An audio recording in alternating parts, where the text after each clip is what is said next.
modalités de fonctionnement de ce fonds. La deuxième réunion de l'Association pour le développement intégré régional, tenue à l'endroit des membres du groupe de référence, avait pour objet publier les résultats de recherche sur les liens qui existent entre l'agriculture, le commerce et le changement climatique. Le directeur adjoint de CATS International a fait savoir que cette ONG internationale intervient dans les pays de la communauté est-africaine suite à l'insécurité alimentaire qui est une réalité due au changement climatique. Julien Grelier, chargé d'affaires au sein de CATS International, a fait savoir que le changement climatique a un impact négatif sur la vie de l'homme. Le changement climatique a un impact négatif sur la sécurité alimentaire, soit à travers des sécheresses prolongées, soit à travers des inondations qui détruisent les récoltes aussi.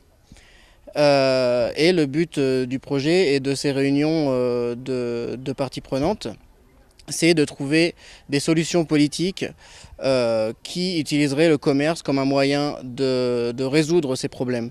De son côté, le représentant légal de l'ADIR demande au gouvernement de mettre en place des politiques nationales pour lutter contre l'insécurité alimentaire. Nous demandons au gouvernement de changer de tactique et de considérer que les trois éléments, l'agriculture, le changement climatique et le commerce, sont des éléments moteurs de la vie et que séparément, ces éléments s'autodétruisent et ensemble, ces éléments peuvent être constructifs. Alors là, comment? Il faut peut-être revoir les stratégies de planification pour que aujourd'hui la planification nationale à court, moyen et long terme soit une planification concertée, soit une planification multidisciplinaire. Nous demandons également au gouvernement de prêter l'oreille attentive à ce qu'on appelle l'approche participative.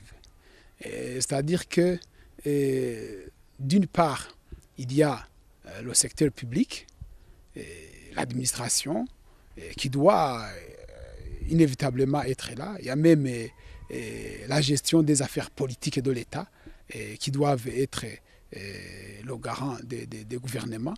Et puis il y a aussi la société civile aujourd'hui qui se démarque comme partenaire des deux autres. Nous aimerions un partenariat de collaboration ou même d'échange d'expérience. Et nous demandons aussi au gouvernement de s'atteler très vigoureusement au processus d'intégration régionale. D'abord, l'agriculture, c'est un dénominateur commun pour tous les pays parce qu'il faut produire de quoi manger. Mais le changement climatique, généralement, il englobe non pas un seul pays, mais une région sur la Terre. Le concept de commerce international, c'est un concept incontournable. On ne peut pas vendre seulement dans son pays, mais on a besoin d'acheter des produits finis de la matière première. Mais de toute façon, les échanges entre les États, les échanges entre les régions, c'est la finalité. Prudence Bararunyeretse, participant en cet atelier, salue l'initiative de l'ADIR pour avoir organisé cet atelier. J'apprécie positivement l'idée de l'ADIR et ses partenaires d'organiser de telles réunions d'échange sur le lien entre le changement climatique, l'insécurité alimentaire et le commerce. Et comme d'aucuns le remarquent, il y a effectivement des problèmes liés au changement climatique et en liaison avec l'insécurité alimentaire, des questions qui pourraient éventuellement trouver des solutions à travers le commerce bien planifié, équitable et juste. J'ai également apprécié le travail des consultants qu'ils ont engagé pour mener des recherches en cette matière, pour proposer des stratégies concrètes en cette matière.